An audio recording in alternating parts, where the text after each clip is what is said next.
سلام، اسم من مهنامه. به کانال من خوش اومدید. اگه دنبال چیزای لاکچری و یوگا صبحگاهی و ماچا درست کردن و چیزای لاکچری هستی، خب اشتباه زدی. اما اگه دنبال یه زندگی معمولی، یه چیزای معمولی خوب، یه زندگی قشنگ، آروم، گاهی خسته، گاهی عصبانی و کلا چیزای معمولی هستی، خب خوش اومدید. من آشنا ثبت لحظه های زندگی من، چون فکر میکنم زندگی خیلی قشنگه. امیدوارم خوشت بیاد و تو کانال من بمونی.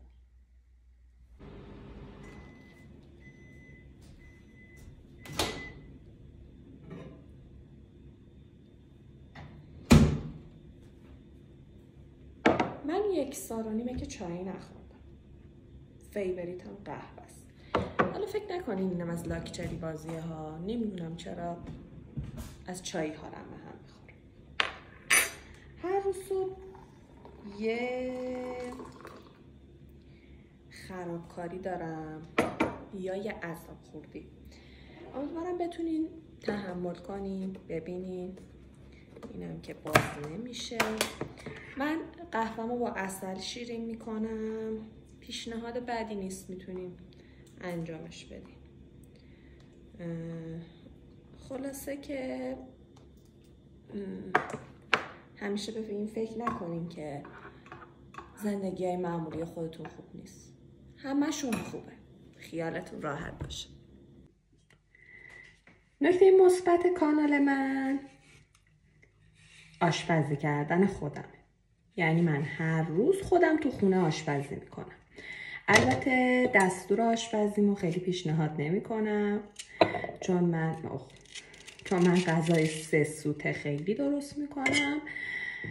شاید خوشتون بیاد. میگن من آشپزیم خوبه.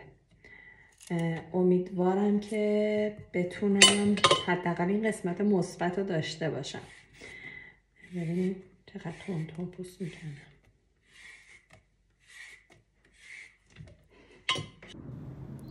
یه جمله خیلی قشنگ هست که همیشه الگوی زندگی منه. اینکه باطن زندگی خودتون رو با ظاهر زندگی دیگران مقایسه نکنید.